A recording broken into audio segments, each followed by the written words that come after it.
Bonsoir Bernard. Autrefois, on disait « Ô homme, n'oublie pas que tu es lumière et que tu retourneras en lumière. » Par la suite, on a transformé ça pour mélanger les gens ou dominer.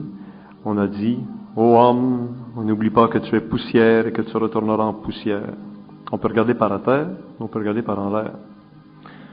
Quand on parle des êtres de lumière, on a tendance à penser tout de suite qu'il s'agit d'êtres qui sont éloignés de la condition humaine. Et il y a probablement, j'ai déjà soupçonné depuis un mois de réflexion, qu'il y a en chacun de nous la lumière qui fait qu'effectivement, on se retrouve tous à être des êtres de lumière, autant que les autres qu'on appelle les anges ou les archanges.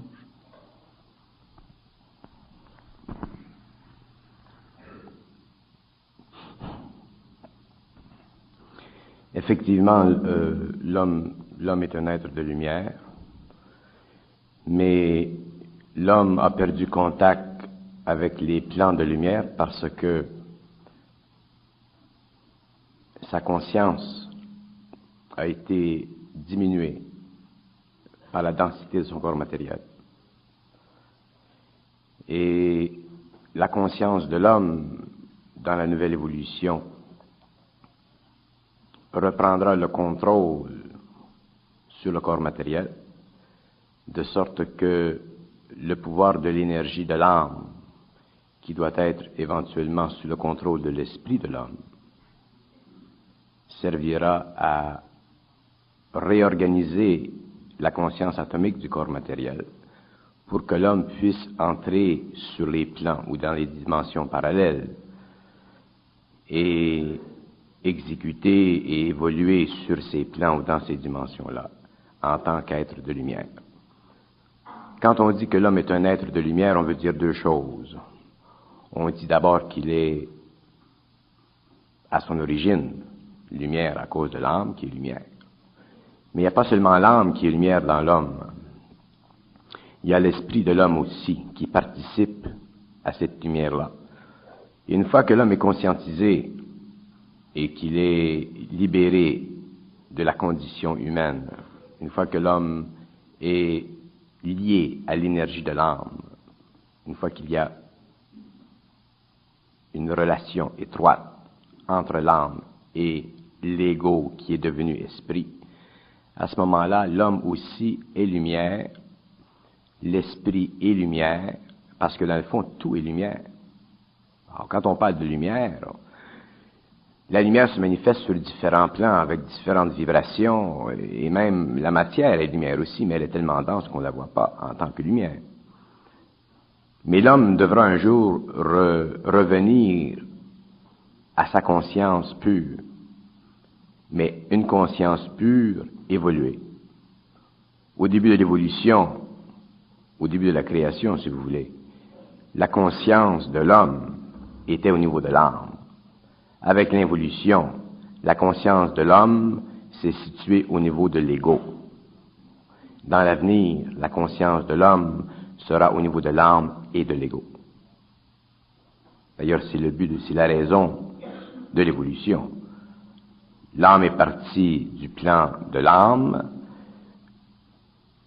Le développement de l'ego a servi à l'évolution de l'âme, mais il n'y avait pas d'union entre les deux, ce qui a créé l'involution. Et dans l'avenir, il y aura une union entre l'ego et l'âme, et on pourra dire que l'homme est un être de lumière. Mais l'évolution est longue, et la prochaine étape, le prochain cycle de l'évolution, permettra à l'homme de se servir de l'énergie de l'âme au niveau de l'ego, mais ne permettra pas à l'homme de se servir de l'énergie de l'âme au niveau du périsprit. Et c'est la différence entre l'homme de demain et l'homme de la 7e race. L'homme de demain pourra se servir de l'énergie de l'âme, ce qui fera de lui un être de lumière, parce qu'il aura accès aux plans, aux dimensions où la lumière règne partout, mais il ne pourra pas se servir du périsprit, parce que pour qu'il se serve du périsprit, il faut que l'homme suive une autre trajectoire d'évolution qui viendra après la prochaine. Nous sommes présentement dans la 5e race. La 6e est celle qui s'en vient bientôt. Elle a déjà commencé, la 6e race. Elle fait partie des événements du 20e siècle. Et quand on parle de 5e race, on parle de race matérielle. Lorsque l'on parle de la 6e race, nous parlons d'une race mentale. Ce qui différenciera l'homme de la 6e race et de la 5e race sera le niveau de conscience et non des propriétés caractérielles de la matière. Quand on parle des êtres de lumière, en dehors de l'être humain, on pense aux anges. Y a-t-il effectivement une notion qui explique mieux que les anges ce que seraient ces êtres de lumière, dont la conscience n'est pas descendue dans la matière? Bon, lorsque nous parlons des anges, il faut faire attention. Parce que le concept de l'ange, le concept des archanges, les concepts très sublimes des grandes religions, sont des concepts qui ont été donnés à l'homme pour pulvériser son esprit, c'est-à-dire pour imprimer sur son esprit des impressions tellement puissantes que cet homme-là, que cette race d'hommes, pouvait, à l'aide de ces impressions, grandir dans une foi quelconque afin d'instituer sur le plan matériel une sorte de vue spirituelle des mondes de lumière. Mais comme l'ego, comme l'homme pense, et comme l'homme a tendance à tout diviser ce qu'il pense, et comme il a tendance à organiser ce qu'il pense, dès qu'il pense à ces choses-là, il substitue la réalité de ce qu'il reçoit pour inventer par-dessus cette réalité-là des sentiments liés avec ce qu'il a reçu. De sorte que le concept de l'ange ou le concept de l'archange que l'on a connu par le passé, disons dans les grandes religions, n'a plus de validité que sur le plan spirituel de l'évolution de l'homme. Lorsque l'homme entre dans la conscience pure, lorsque l'homme entre dans la phase de la conscientisation de l'ego, où l'ego ne fonctionne plus en tant qu'ego, mais fonctionne simplement en tant qu'esprit, autrement dit, lorsque l'ego fonctionne simplement en tant que véhicule de lumière, à ce moment-là, le concept archange ou ange n'a plus de valeur pour la simple raison que la forme qui servait à véhiculer l'énergie spirituelle au début n'existe plus dans le mental supérieur de l'individu qui travaille ou qui se sert de ces concepts-là. Et une fois que l'homme a perdu la capacité de penser, qu'il n'a plus besoin de penser pour savoir, il n'a plus besoin non plus de la forme pour engendrer en lui une certaine spiritualité. Et ceci fait deux choses. Ceci le libère d'abord de la nécessité d'avoir un concept pour comprendre les mondes de la lumière, et deuxièmement, le prépare éventuellement à entrer dans les mondes de la lumière sans concept. Une fois que l'homme entre dans le monde de la lumière sans concept, il décrit dans son expérience, sur le plan atomique de sa conscience, tous les aspects de ces concepts-là, mais à l'intérieur de sa propre vision des choses.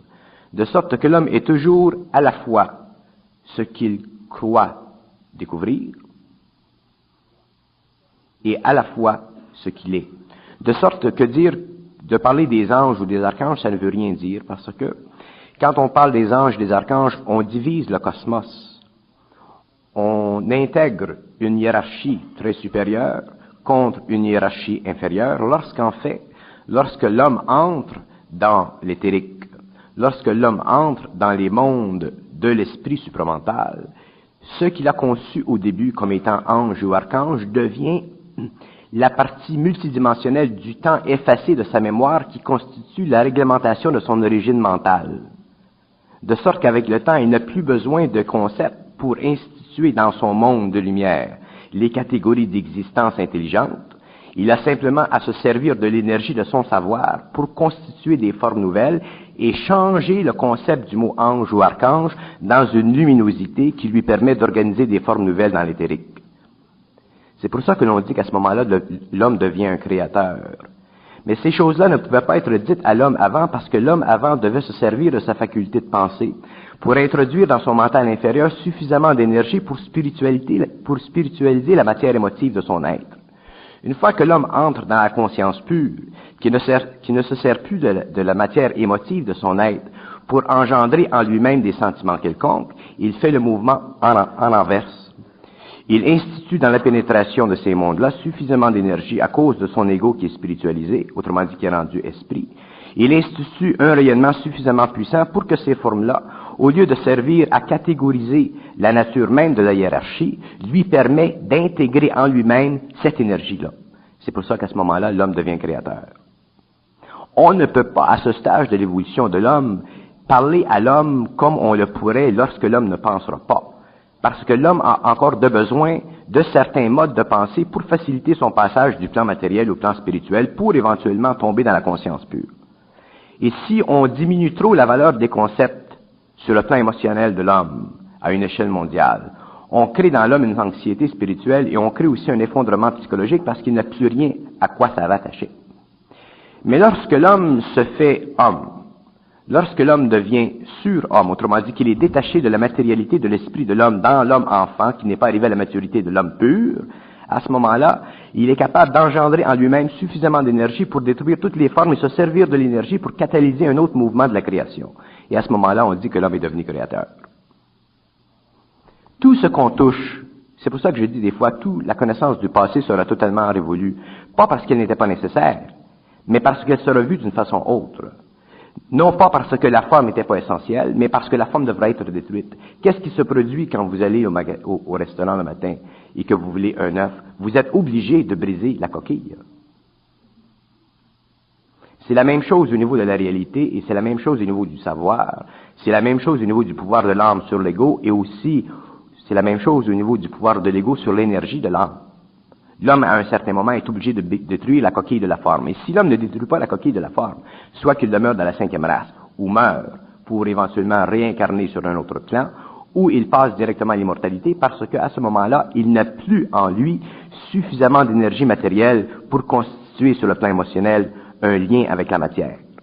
Et ce qui lui permet ça, c'est justement ceci. C'est que lorsque l'on a cessé de penser, lorsqu'on ne peut plus penser, je ne parle pas de l'attitude d'essayer de ne pas penser, on ne peut pas faire ça. Mais lorsque l'on ne peut plus penser, on ne peut plus avoir sur le plan matériel suffisamment d'affinité pour rattacher sur ce plan-là de l'émotivité qui engendre en nous une force de retien qui nous lie à la matière. Alors, automatiquement, lorsque l'homme entrera dans le cycle nouveau où il perdra la faculté de penser, il sera obligé de détruire l'œuf de la forme. Et là, à ce moment-là, il devra vivre le jaune d'œuf. Il devra vivre l'intérieur de l'œuf, et l'intérieur de l'œuf, c'est l'énergie pure. Et cette énergie pure-là est totale, elle est totale, elle est parfaite. Et selon la capacité de l'ego qui est rendu esprit, autrement dit, selon la capacité de l'individu réel, d'accepter cette énergie, de vivre avec cette énergie, il se produit en lui un échange total entre les plans vibratoires les plus hauts de l'universel avec les plans les plus bas de l'universel. Il se forme une synthèse et à ce moment-là, l'homme devient créateur et c'est pourquoi qu'on dit l'homme deviendra égal à un ange. Mais, comme nous avons des émotions et comme nous essayons de garder en mémoire ce que nous avons reçu dans le passé et comme nous essayons de chérir ce que nous avons connu dans le passé, parce que ce que nous avons connu dans le passé nous sécurise, nous retardons notre évolution. Et nous le retardons non pas parce que nous voulons la retarder, mais nous le retardons parce que nous n'avons pas de choix. Le choix nous vient seulement lorsque ça fait partie de l'évolution de l'homme, l'évolution de l'individu, d'en sortir de cette évolution pour rentrer dans la destruction de l'œuf. Quand vous nous dites que le passé nous sécurise, ça a deux tranchants parce que le passé aussi peut nous insécuriser, considérant que depuis qu'il y a le monde et monde, il y a des êtres qui sont morts. Les morts ne sont jamais venus prouver aux vivants qu'après la vie, il y avait effectivement une autre vie qui se continuait, que le menu de l'être humain a changé. Parce que si on parle de l'œuf aujourd'hui, il y a des milliers d'années, c'était la pomme. Il n'y avait pas de coquille à casser, ils ont mangé de la pomme. Et avant qu'ils mangent la pomme, ce bon matin, l'être humain était immortel, était en relation étroite avec son Créateur. Alors, au lieu de manger un œuf, là, où on va casser une coquille, lorsqu'ils ont mangé de la pomme sans avoir besoin de casser de coquille, l'homme était plus évolué, semble-t-il, que maintenant. Ou je me trompe? L'homme n'était pas de savoir ça. L'homme n'était pas constitué de la même façon. Il ne faut pas considérer l'homme comme un produit final. L'homme n'a pas fini son évolution. L'évolution de l'homme se terminera lorsqu'il sera homme-esprit, lorsque l'homme pourra matérialiser sa pensée, voir ses pensées créé avec ses pensées, l'homme arrivera au terme de l'évolution planétaire et entrera dans le terme de l'évolution galactique. Mais dans le passé, l'homme était dans le passé, avant la forme, comme vous dites. L'homme était à ce moment-là dans un état de condensation extrêmement légère comparé avec aujourd'hui. L'homme possédait un père-esprit qui était contrôlé par l'énergie de l'âme. Il possédait un corps éthérique qui était extrêmement instable. Le corps astral n'avait pas encore été développé, le corps mental encore moins, de sorte que l'homme n'était pas ce qu'il est aujourd'hui. On ne peut pas dire que l'homme, bien que l'homme fût immortel dans ce moment-là, il était immortel dans ce sens qu'il n'avait pas le droit à l'immortalité. C'était une condition fixe de son existence. Mais il n'avait pas l'ego non plus pour se considérer comme immortel. Il n'avait pas l'ego pour se considérer comme être créateur. Il n'avait pas l'ego pour se considérer comme ayant le pouvoir sur la matière, parce que la condition même du lien entre l'âme et le père-esprit lui permettait d'avoir automatiquement la capacité de sortir de la matière. C'était une condition naturelle de son humanité. Mais avec le temps, l'homme a développé le corps astral. Avec le temps, depuis la 5e race, il a développé le corps mental inférieur. Et avec la 6e race, il développera le corps mental supérieur. De sorte que l'homme évolue constamment, mais il n'a pas terminé son évolution. Alors, on ne peut pas dire que dans le passé, l'homme était plus évolué qu'aujourd'hui. C'était que dans le passé, l'homme était sous des conditions d'évolution ou sous des conditions matérielles qui différaient énormément avec celles d'aujourd'hui. Mais l'homme devait constituer avec le temps l'astral et le mental inférieur pour développer un ego, pour que plus tard, au cours de l'évolution, il puisse atteindre le stage de l'individualité, parce que l'homme n'était pas individualisé dans ce temps-là. Cet homme d'autrefois, je le vois dans deux possibilités. Ou il était au stade animal, ou il était ailleurs, dans un autre état, sur une autre planète, ou la même planète, mais qui n'était pas encore à l'état qu'on connaît aujourd'hui. La fameuse question de l'origine de l'homme, l'homme n'a jamais été animal. Les premières manifestations de l'homme sur la Terre ont été sur le plan de l'éthérique, ont été au niveau du corps éthérique. La manifestation ultérieure a été au niveau du plan astral. Les formes humaines qui sont parallèles à l'homme, que l'on retrouve par exemple dans l'anthropologie classique, étaient des formes qui suivaient leur propre évolution. La constitution matérielle de l'homme, on a tendance à penser que parce que l'homme ressemble à des formes simiennes, on a tendance à penser que l'homme a pris son origine dans ces formes simiennes, et c'est une erreur. D'ailleurs, c'est une erreur de l'anthropologie qui serait éventuellement refixée. Parce que l'homme, au début, était éthérique. Et avec le temps, la densité du corps éthérique s'est faite, elle est devenue plus grande, et avec le temps, la forme humaine s'est développée, elle est sortie. Et ensuite, le développement du corps astral, ensuite le développement du corps mental inférieur. Elle est sortie d'où, cette forme humaine? Elle s'est identifiée, la forme humaine, la forme en tant qu'éther, elle était constituée, elle a été créée au début, elle était sur les autres plans. Et lorsqu'il fut le temps pour que l'homme se manifeste sur la planète, cette forme s'est densifiée, éventuellement elle est devenue matérielle. Durant la période lémurienne, l'homme n'avait pas la densité d'aujourd'hui. Elle n'est pas passée par les mutations chromosomiques? Les mutations chromosomiques sont simplement des mutations qui se sont faites sentir une fois que le corps solide est apparu après la forme de l'éthérique.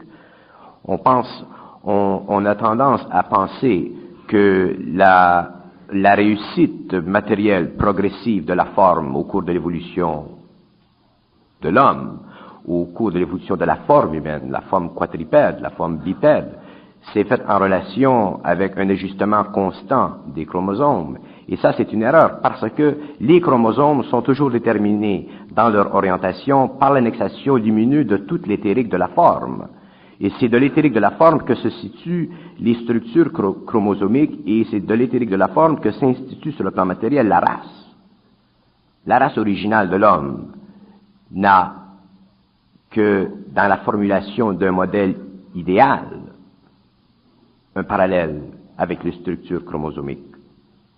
Les structures chromosomiques sont simplement une réplique au niveau du modèle éthérique des formes, parce que la forme humaine, la forme bipède, la forme qui se tient, la structure de l'homme, c'est la forme la plus parfaite de l'universel. De sorte que si vous allez dans un autre plan, sur une autre galaxie, vous retrouvez toujours la forme de l'homme. Et d'ailleurs, il faut comprendre pourquoi ce qu'on appelle les simiens existent. Il y a une raison pourquoi les singes existent. La science ne peut pas découvrir ces raisons parce que ce sont des raisons qui vont tellement loin dans le temps. Mais je peux en parler un petit peu si vous me le permettez. La raison pour l'existence des simiens sur la Terre, c'était pour établir un équilibre vibratoire entre la relation psychologique de l'être indu dans la forme éthérique pour que s'institue dans la Lune une structure suffisamment puissante pour maintenir sur la Terre un équilibre dans l'écosphère de ces êtres-là, afin qu'ils puissent continuer pendant des siècles et des siècles de temps à nourrir l'éthérique psychologique, émotionnel de cette race. La fonction du simien sur la planète Terre est de maintenir suffisamment d'énergie dans le monde entier, sur la planète entière, pour que croissent les forêts. La fonction du singe, c'est de maintenir suffisamment d'énergie sur la Terre pour que les forêts croissent. Ce sont les singes qui aident à la croissance de la forêt. Si les singes disparaissaient de la vie de la planète Terre, les forêts diminueraient et les arbres deviendraient de plus en plus courts. Il faut considérer la création toujours à partir de l'éthérique, à partir des relations, des mécanismes occultes de l'éthérique et de leurs fonctions sur le plan matériel. Il n'y a jamais eu de singe en Amérique du Nord. Il n'y a pas eu de singe en Amérique du Nord. Si vous retournez dans le passé et si vous regardez les archives, même de l'anthropologie, vous verrez qu'il y a eu des chameaux en Amérique du Nord. Il y a eu des singes, il y a eu des tigres, il y a eu des lions. Les continents dans le passé n'avaient pas la constitution d'aujourd'hui. Tout était différent. Autant il y a eu des éléphants dans l'Afrique, dans la Sibérie, tout était différent d'aujourd'hui. On ne peut pas considérer l'évolution de l'homme, l'évolution écobiologique comme étant quelque chose de fixe. C'est constamment en perturbation et dans le passé, il y avait énormément de perturbations. Vous allez en Amérique du Sud, il y a des singes en Amérique du Sud. Le singe a une très très grande importance dans l'évolution des forêts et si on retourne en arrière, on pourrait expliquer pourquoi les forêts et ainsi de suite, ça n'arrêtera pas. Il y a Pardon. Ça peut être intéressant de savoir pourquoi les forêts. Mais oui, mais ça n'arrête pas. Pourquoi il y a le monde végétal? Pourquoi il y a le monde... Le monde végétal existe pour permettre à l'homme de subsister, pour permettre aux formes d'animaux qui ont le sang chaud de subsister, parce que les formes végétales ont essentiellement, sur le plan de l'éthérique, suffisamment de carbonisation en elles. Comme le mot carbonisation, sur le plan scientifique occulte, veut dire la capacité à un être plantaire d'instituer dans son instantané de conscience totalement plantaire suffisamment d'énergie pour que s'encapsule dans sa racine la conscience divine de cette plante. Alors tout se rapporte à tout, il n'y a rien qui ne se rapporte à rien. C'est pour ça que je dis souvent, il n'y a pas de science sur la Terre, il y a une forme de science. Et ce n'est que lorsque l'homme sera dans la lumière qu'il verra la science, qu'il comprendra la science, qu'il comprendra l'organisation matérielle de la planète, tant sur le plan biologique que sur le plan matériel. Tout se tient, absolument tout se tient. Et lorsque l'on fait une sévérance, qu'on crée une rupture, qu'on empêche une chose de croître à son aise, on fait interférence avec l'évolution biologique, avec l'évolution matérielle, avec l'évolution de tous les niveaux, et éventuellement, on doit en payer le prix. Faire ces interférences-là au moment où l'homme n'est pas encore dans les plans de la lumière est toléré, est accepté, et peut-être même voulu par les êtres de lumière qui, eux... Ce n'est pas que c'est toléré. Il n'y a rien d'imperfection de toléré, mais l'imperfection provient du fait que l'homme, à cause de son inconscience, est imparfait. Si l'homme était conscient, l'homme ne pourrait pas agir au niveau de l'ego, au niveau de ses passions astrales, et automatiquement il serait dans le supramental, et du supramental il agirait en conséquence, de sorte que l'imperfection ne pourrait pas exister. Mais ça fait partie de l'évolution, ça fait partie du drame de l'humanité, ça fait partie du drame de la planète, ça fait partie du drame de la conscience planétaire. Et avec le temps, ceci sera réorganisé, mais lorsque tout ceci sera remis en ordre, l'homme sera dans le milieu, et il devra en vivre les conséquences. Parce que l'homme est sujet automatiquement à la loi de retour, et la loi de retour est une loi qui est instituée par l'ego, qui résulte du fait que l'ego est en évolution, et un jour l'ego devra détruire, mettre la fin à la loi de retour. Sans ça, l'ego ne peut jamais évoluer. Oui, se peut-il qu'un beau jour sur la place publique, l'homme refuse d'être l'homme qui a existé dans la génération précédente? Ce ne sera pas sur la place publique, ce sera fait en lui-même. Il refusera d'être l'homme des Oh. générations précédentes. Oui, l'homme développera une colère interne très grande et il aura la puissance mentale suffisamment élevée et l'intelligence suffisamment grande et la volonté suffisamment puissante pour détruire la coquille de l'œuf. Mais ce sera fait totalement d'une façon individuelle, et c'est à partir de ce moment-là que cet homme, qui sera totalement anonyme, sera un des chaînons de la sixième race. Ce ne sera pas un spectacle public, ce sera une situation, une expérience totalement personnelle. Mais les sociétés humaines sont tous en proie aux mêmes besoins égoïstes, égocentriques de s'accaparer ou les biens matériels ou... Oui, parce que l'homme est inconscient. L'homme fonctionne à la fois avec son mental inférieur et à la fois avec son centre émotionnel. Si l'homme ne se servait pas de son centre émotionnel, à ce moment-là, il n'y aurait pas de problème. Mais l'homme a, comme on le sait, des appétits, il a des enjeux, il a des positions, il a des opinions, l'homme est possessif de la matière. Et ces êtres de lumière qui existent et qui côtoient l'homme et la planète n'interviennent pas. Ils ne peuvent pas intervenir parce que ces êtres de lumière font partie de la conscience de l'homme. Ils ne peuvent pas intervenir. Le seul moment où ils interviennent, c'est lorsque l'homme intervient, et l'homme intervient lorsqu'il est lui-même conscient de ces êtres-là. Les êtres de la lumière sont en fait l'intelligence de l'homme. La meilleure façon de décrire les êtres de la lumière, c'est de dire que ces êtres sont l'intelligence de l'homme, parce que l'homme en lui-même n'a pas d'intelligence. On a l'impression d'avoir de l'intelligence parce qu'au niveau de l'ego, on s'accapare tout. On a la mémoire d'ailleurs. Mais c'est lorsque l'homme est dans le supramental, il n'a plus besoin de mémoire, il n'a plus pensé, alors automatiquement il n'a plus d'intelligence subjective. Et s'il n'a plus d'intelligence subjective, l'intelligence qu'il possède est une intelligence objective qui fait partie de son rapport avec ces êtres de lumière. Et lorsque l'on parle de ces êtres de lumière, on veut dire cette énergie intelligente. Mais nous, les hommes, nous avons une façon, une mauvaise habitude, si vous voulez, de toujours former ce que l'on comprend. Et lorsque l'on forme ce que l'on comprend, on donne une forme à ce que l'on comprend. Et dès que l'on donne une forme à ce que l'on comprend, on ne peut plus la comprendre parce que la forme que nous lui avons donnée possède déjà de l'émotion. Mais lorsque nous avons cessé d'avoir de l'émotion, la forme que nous servons pour apprécier la réalité est une forme simplement créative qui peut être détruite ou reconstruite selon les besoins de la cause, selon les besoins de l'intelligence, selon les besoins de l'évolution de l'intelligence, selon les besoins de l'évolution des mystères, selon les besoins de l'évolution des secrets des mystères, selon les besoins de la compréhension des secrets des mystères. Et nous n'avons pas à penser parce que penser est une illusion de l'ego, mais ça fait partie de l'ego et c'est nécessaire. Mais au cours de la sixième race, l'homme n'aura pas besoin de penser. C'est une perte de temps.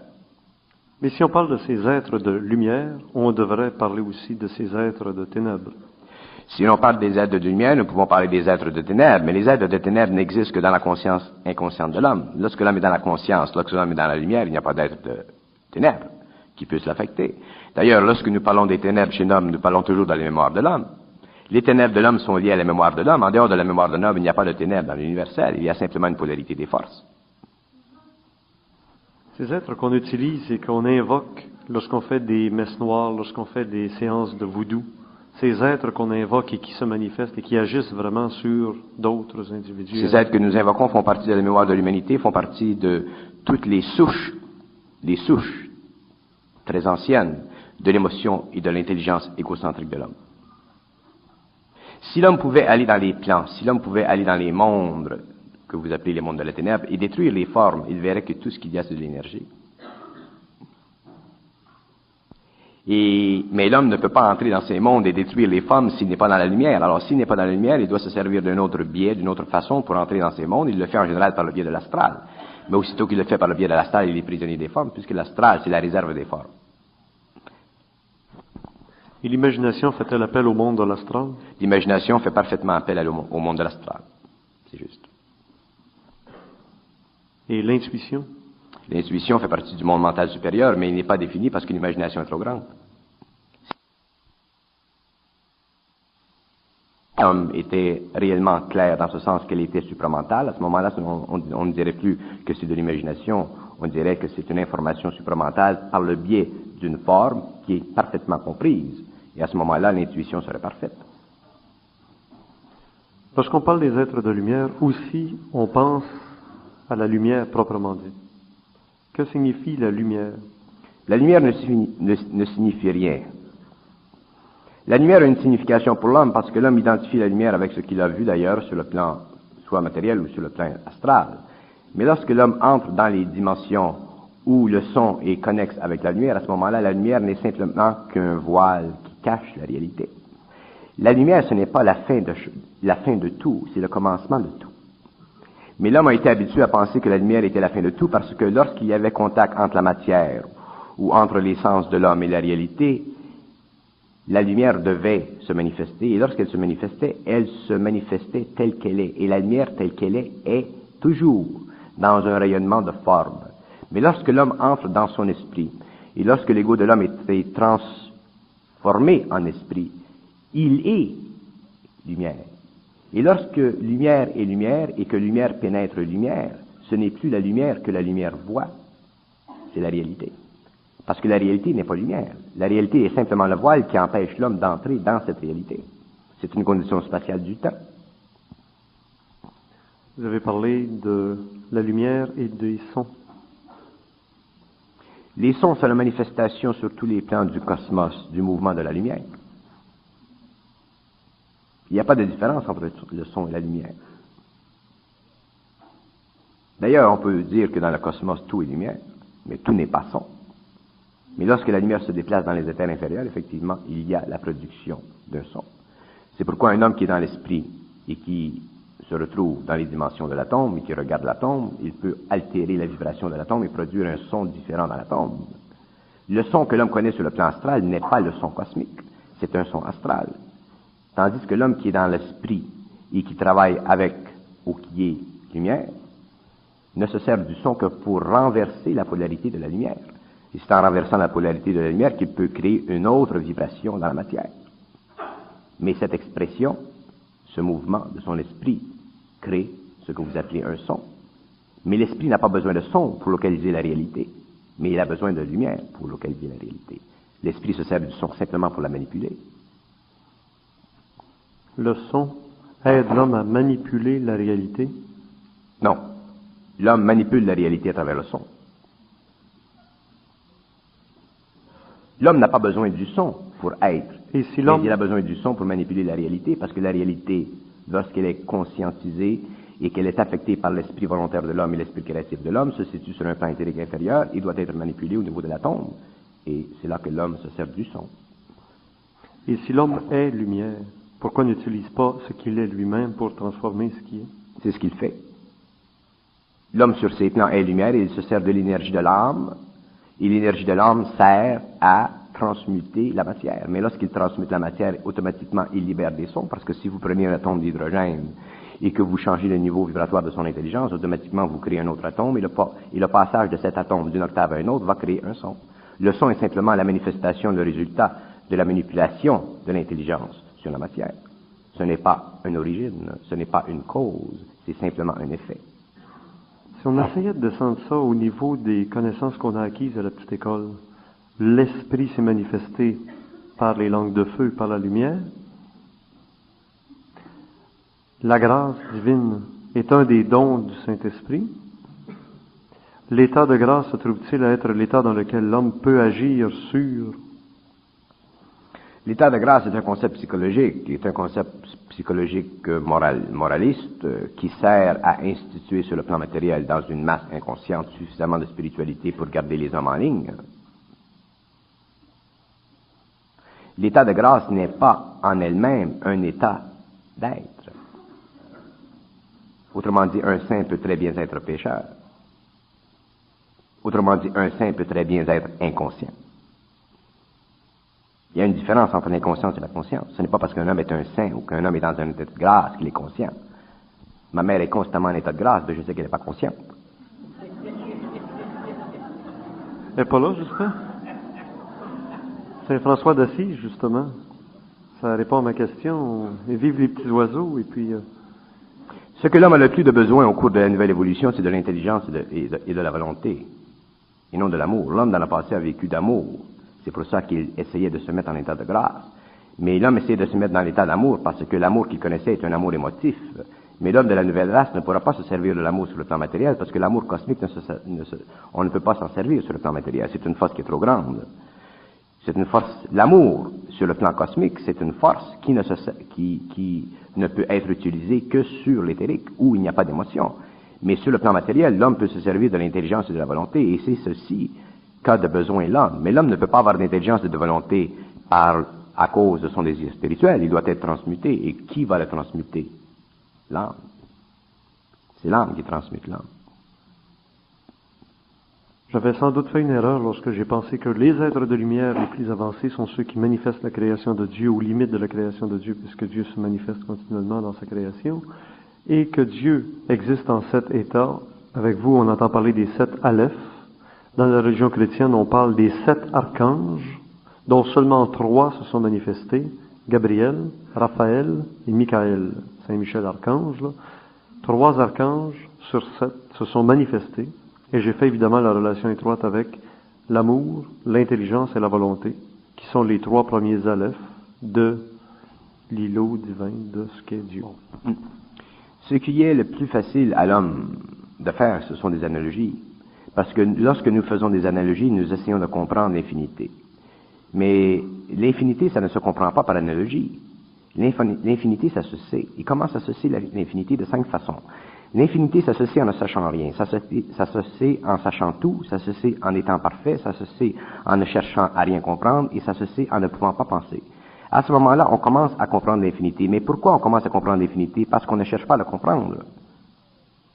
On ne peut pas essayer de comprendre l'infinité ou de chercher l'infinité lorsque le mental de l'homme est déjà fini.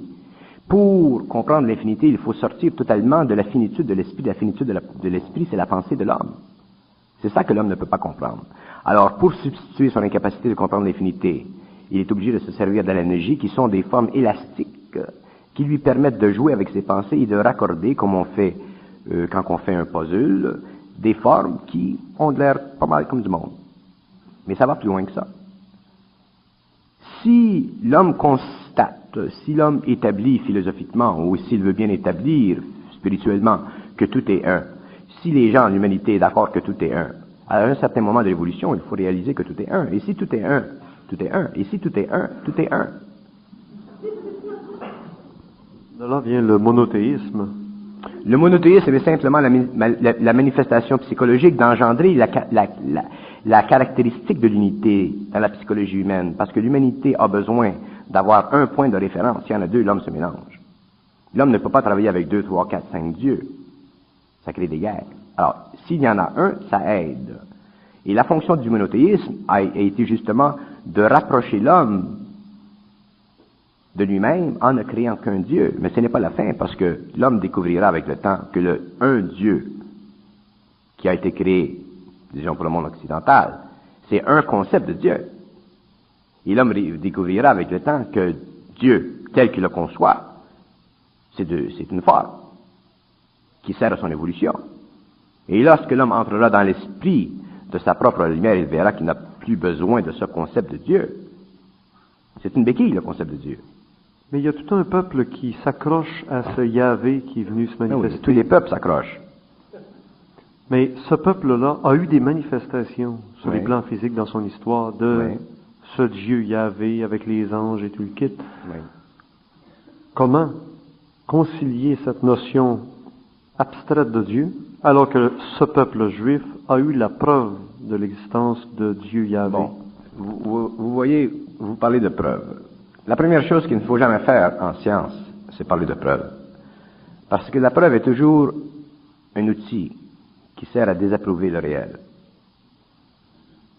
La preuve est toujours une façon de donner à l'homme quelque chose pour le faire avancer. La preuve est quelque chose que l'on donne à un enfant pour le faire croire. La preuve est quelque chose que l'on donne à un être inconscient pour lui donner une sécurité. Lorsque l'homme se conscientise, il n'a plus besoin de preuve.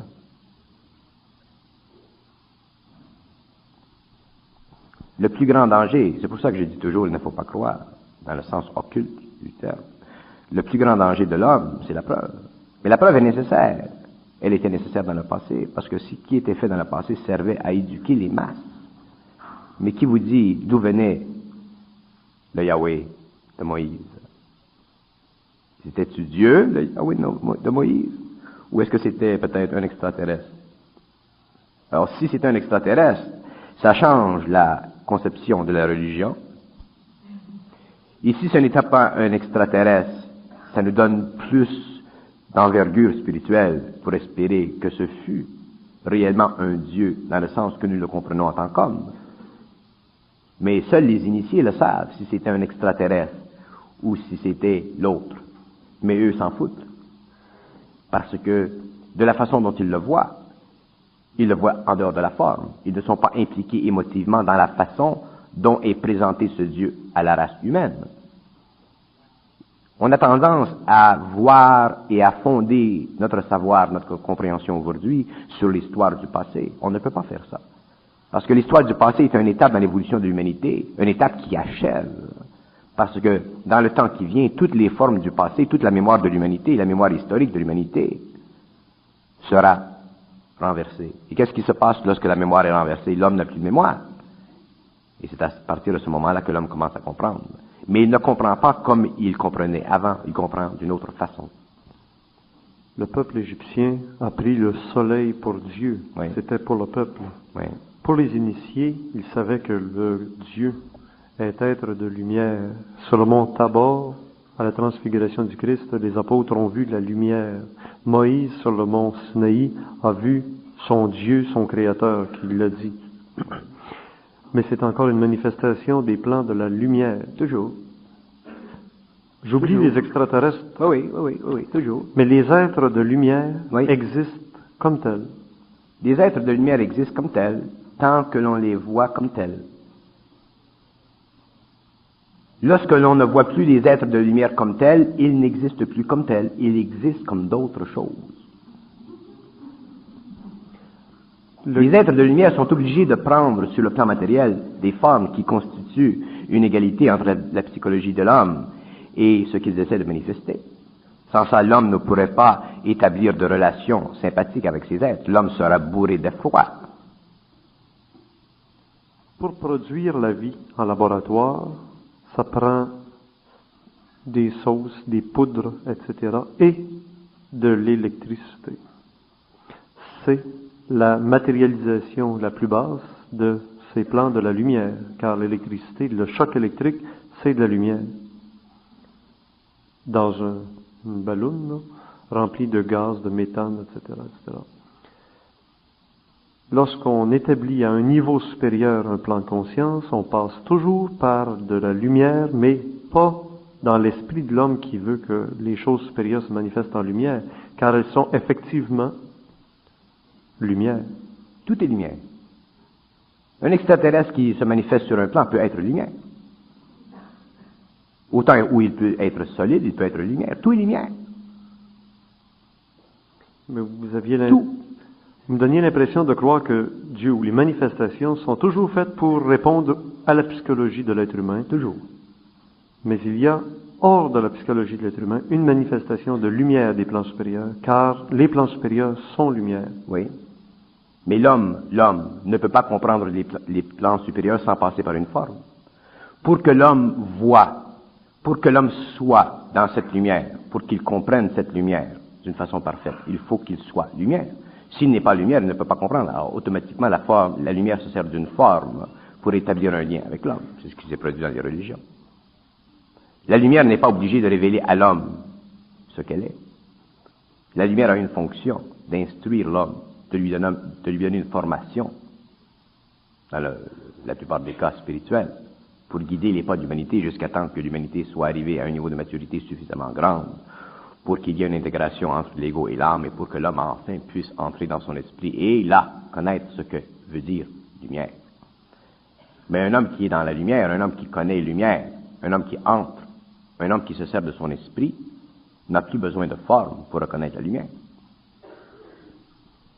Pour ceux qui font des expériences ésotériques, entrent un jour ou l'autre dans la lumière, dans les plans de lumière. Ils entrent dans les plans astraux de la lumière. Le plan astral de la lumière, ce n'est pas le plan éthérique. L'humanité aujourd'hui est au stage de son évolution spirituelle et tout ce qui se fait en ésotérisme, en occultisme, se fait sur le plan astral de l'homme. Ça ne se fait pas sur le plan mental supérieur de l'homme. Parce que sur le plan mental supérieur de l'homme, il n'y a aucune possibilité de faire quelque chose. Il n'y a aucune possibilité de rechercher quelque chose. Toutes les facultés de l'ego sont abruties, cessent, puisque l'ego est transmuté en esprit. C'est pourquoi, sur le plan mental supérieur de l'homme, l'ego n'a rien à faire, ne peut rien faire. Mais tant que l'ego est en recherche quelconque, à ce moment-là, il fait quelque chose. Et là, il se retrouve sur les plans astraux de la lumière. C'est ce que les gens découvrent dans leur expérience. Alors, pouvez-vous m'expliquer pourquoi, en laboratoire, pour produire la vie, ça prend l'étincelle d'électricité? Parce que la vie est la liaison, l'électricité est la liaison, c'est la connexion entre l'éthérique et la matière. D'ailleurs, l'électricité, ce n'est pas lumière, c'est un feu électrique. Et un feu électrique, ça fait partie d'une condensation de la lumière sur un plan très très inférieur de l'éthérique, et c'est ceci qui permet la connexion avec le corps matériel, avec le plan matériel.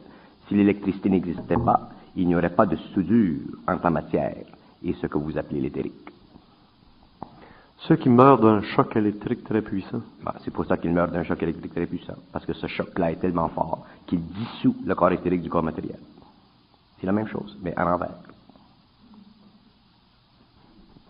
Se peut-il que, de toute façon, l'être qui meurt doit passer par les plans éthériques? Non. Choisissent. L'être qui meurt dans l'inconscience retourne à l'astral, l'ego retourne à l'astral.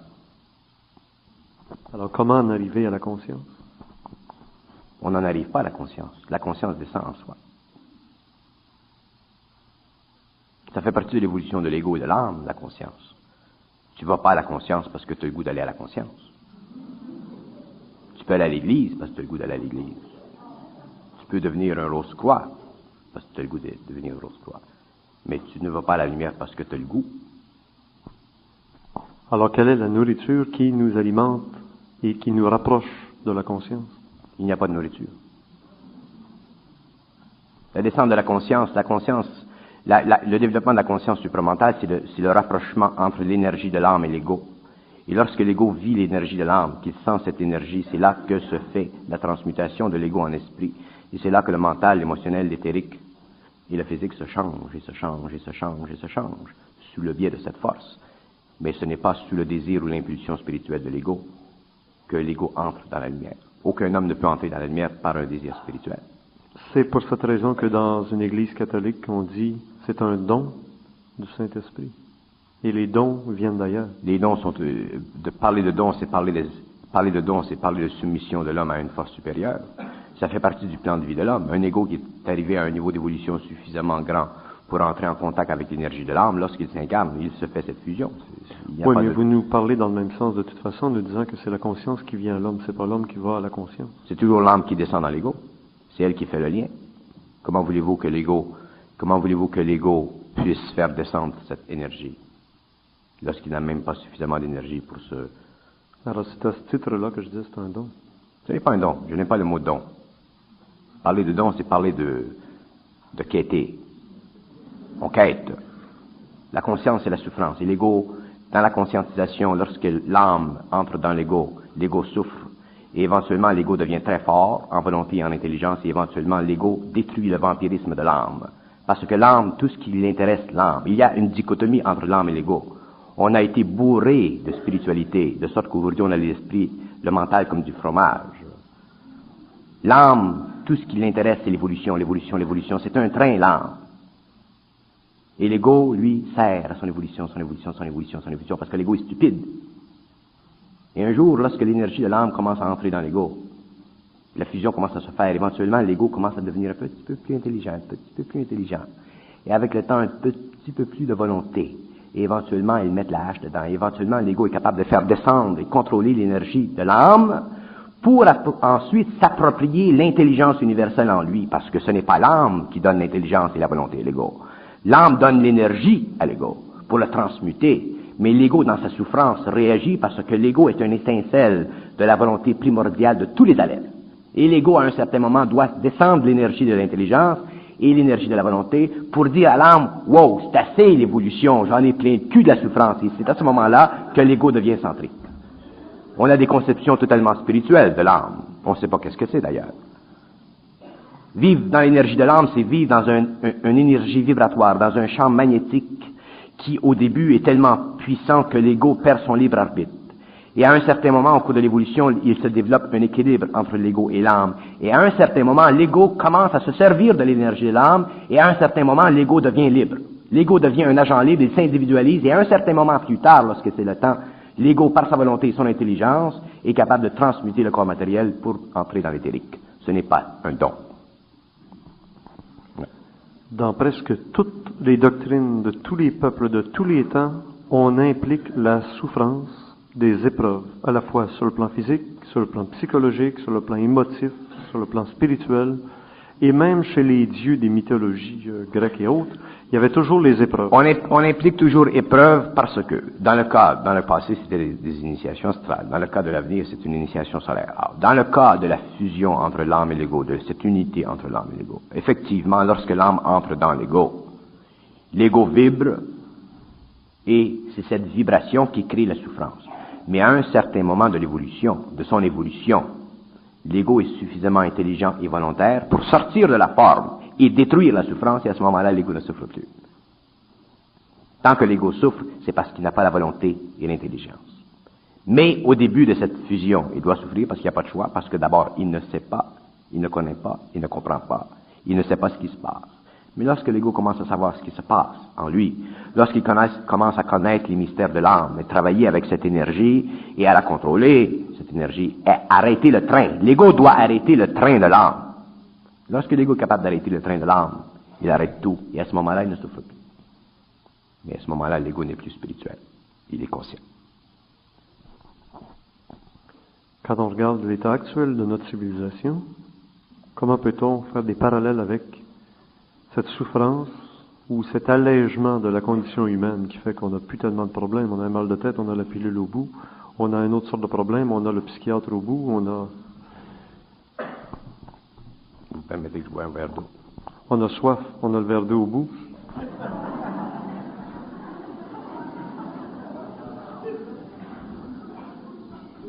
Pendant que la condition matérielle de l'être humain semble s'améliorer, effectivement, il y a une autre chose qui se prépare, puisque si vous le dites vous-même, on arrive sur le grand pivot central où l'être humain va changer de l'involution vers maintenant l'évolution.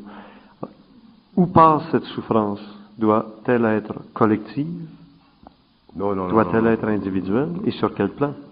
Dans le cadre de l'initiation de l'homme, dans le cadre de la transformation de l'homme, dans le cadre de l'homme qui se conscientise, la souffrance, elle est totalement personnelle. D'ailleurs, les hommes qui souffriront ou qui souffrent cette mutation, cette formation de l'axe entre l'âme, l'ego et la personnalité ne souffriront pas dans les grands conflits de l'humanité. D'ailleurs, c'est là leur protection, parce qu'ils auront la volonté et l'intelligence. Mais les hommes qui ne sont pas dans cette fusion plus ou moins développée souffriront parce que leur émotivité les bouleversera. Ils ne sauront pas ce qui se passe, ils ne comprendront pas ce qui se passe, ils ne verront pas. Ah, ils souffriront, mais ils souffriront d'une façon psychologique. Tandis que l'homme qui se conscientise souffre d'une façon vibratoire et non psychologique. La souffrance de l'initié, c'est une souffrance vibratoire, ce n'est pas une souffrance psychologique. L'initié est en dehors de la forme, alors sa souffrance, elle est purement vibratoire, elle n'est pas psychologique. Et c'est dans cette souffrance vibratoire qu'il arrive avec le temps à abattre la volonté absolue de l'âme de ne rechercher qu'une chose, son évolution. Pour dire, wow, c'est assez, t'es assez évolué, moi je suis assez évolué, travaillons ensemble. Au lieu que moi, en tant que yo-yo, je participe à son expérience pendant des siècles et des siècles et des siècles. L'âme s'est servie de l'ego pendant des siècles, des milliers d'années. À un certain moment, lorsque l'ego se conscientise qu'il entre dans l'évolution, l'ego dit, wow, c'est assez, là. On va s'asseoir tous dans la table, on va se parler dans les yeux. Quand l'ego est capable de rentrer dans l'énergie de l'âme et lui parler dans les yeux, à ce moment-là, il se sert de son énergie pour travailler dans l'éthérique. C'est ça l'évolution de l'homme. Tu ne peux pas quitter tes dons.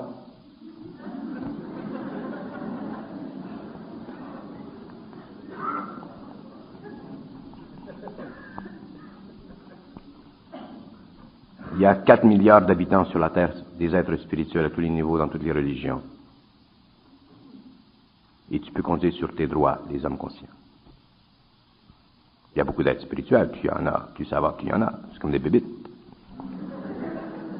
Vous parliez d'initiés. Donc, il y a une initiation, il y a des rites. C'est des mots. Initié, bébé, initié.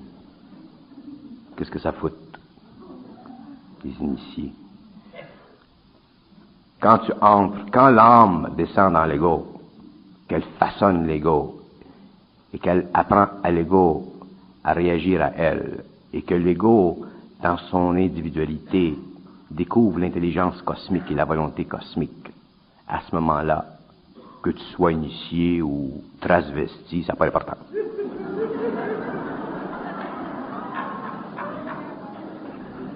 Les âmes ont tous la même nature et les égos sont différents dans leur apparence, dans leur fonctionnement, etc. Les âmes ont tous le même principe, c'est le principe de l'évolution subalterne.